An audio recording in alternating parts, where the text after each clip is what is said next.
Some truths don't arrive all at once. They don't knock or announce themselves. They settle quietly, the way dust does, collecting year after year until one day you notice how thick the air has become.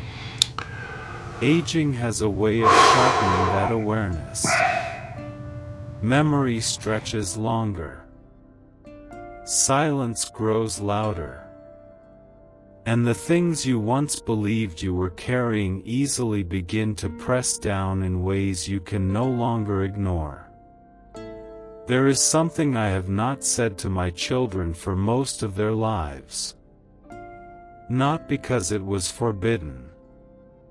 Not because it was shameful in the way people usually mean that word.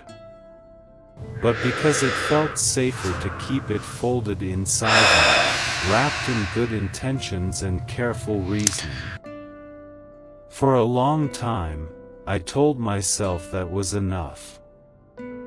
That silence could be a form of care. What I didn't understand then is that silence doesn't stay still.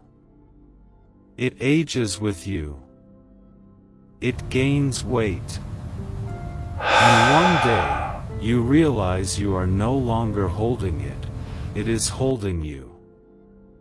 When I was younger, the decision felt clear. I was standing at a point where life could have gone one way or another, and neither direction was wrong.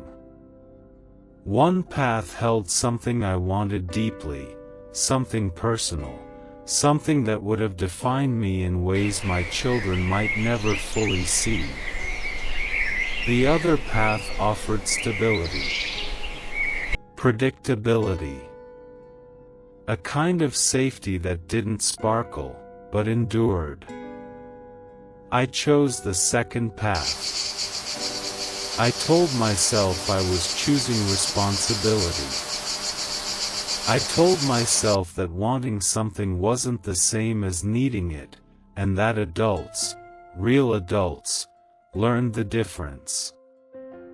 I believed my children deserved a father who stayed, who provided, who didn't complicate their lives with stories of roads not taken. There was fear in that choice. Fear of regret. Fear of being seen as selfish. Fear that if I spoke honestly about what I had given up, my children might carry a weight that was never meant for them. And there was pride too, the quiet pride of believing I could absorb the cost without complaint. So I didn't talk about it. I closed that door gently and turned the key, convincing myself that the sound it made wouldn't echo. Life moved forward, as it always does. The days filled with ordinary things, school mornings, dinners, repairs around the house, long drives that felt important at the time. My children grew up inside the life I had chosen. They learned its rhythms. They learned what I valued, or at least what I appeared to value. They saw a man who believed in practicality, who spoke often about responsibility and rarely about longing. They built their understanding of me from what I showed them. Sometimes they would talk about choices, their own, or other people's. They spoke about courage, about risk, about following your heart versus doing what made sense. They had opinions shaped by the world they were inheriting, and by the father they thought they knew.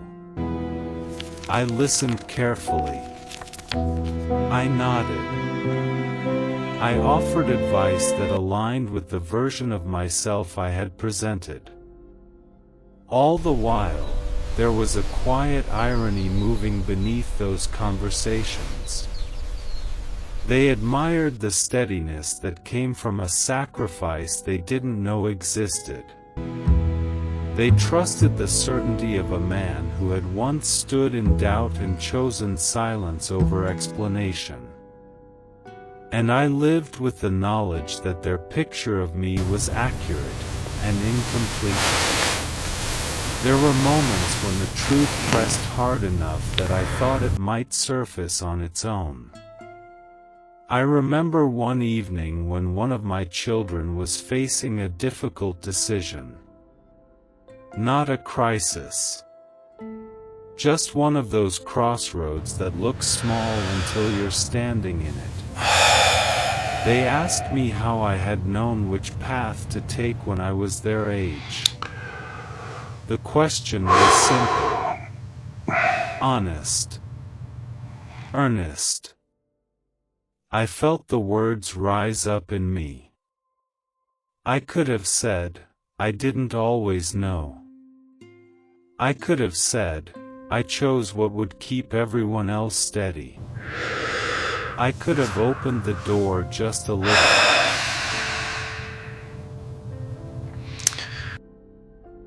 Instead, I gave a careful answer.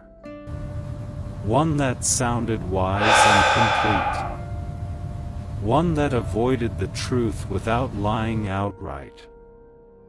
I watched their face relax as if reassured, and something in me tightened in response. Another time, years later, there was a conversation about regret. Someone mentioned it casually, the way people do when they believe regret belongs to other people. I laughed softly and said I had been lucky. And maybe I had. Luck and sacrifice aren't opposites, even though we like to pretend they are. Each time I chose not to speak, it wasn't because the truth felt unbearable. It was because speaking it felt unnecessary, or disruptive, or selfish. I told myself that bringing it up now would only confuse things. That the past was settled. That love didn't require full disclosure. But silence requires maintenance. You have to remember what you haven't said. You have to steer around it. You have to accept being misunderstood in small ways and let those misunderstandings stack on top of each other until they form a story you no longer recognize as your own. As I've grown older, the calculations have changed. Time feels different when you can see its edges more clearly. You begin to understand that what remains after you are gone will not be the house, or the money, or even the advice you gave. It will be the understanding people carry of who you were. And understanding is fragile.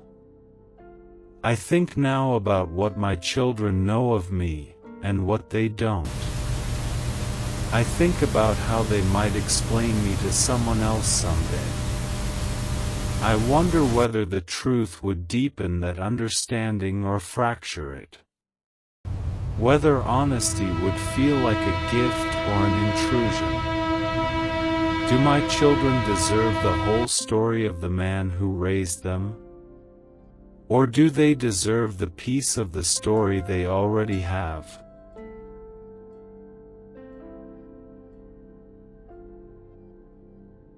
We talk a lot about truth as if it is always clean, always healing. But truth can be heavy too. It can rearrange memories. It can place questions where there were none before. It can ask people to hold complexity they didn't ask for. And yet, silence has its own cost. Silence leaves things unfinished. It leaves rooms unexplored. It leaves the next generation guessing at motivations that were never explained. I don't know which is kinder, to protect my children from a truth that no longer changes anything, or to trust them with it and accept whatever comes after. I don't see myself as a hero for what I chose. And I don't see myself as a victim either. I made a decision. I lived inside it. I loved my children fully, even if I didn't show them every part of myself. But now, standing where I am, I feel the weight of what remains unsaid more than the weight of what was given up. I feel time urging me, not loudly, but persistently, to consider what kind of honesty belongs to the end of a life. Legacy isn't just about being remembered kindly. It's about being remembered accurately. So I sit with this question, and I offer it quietly to anyone listening who may recognize themselves in it. If you carried a truth out of love, and that truth has followed you into old age, what do you owe the people you protected, your silence, or your voice? Would you finally speak? Or would you let the silence stand, believing some sacrifices were never meant to be named?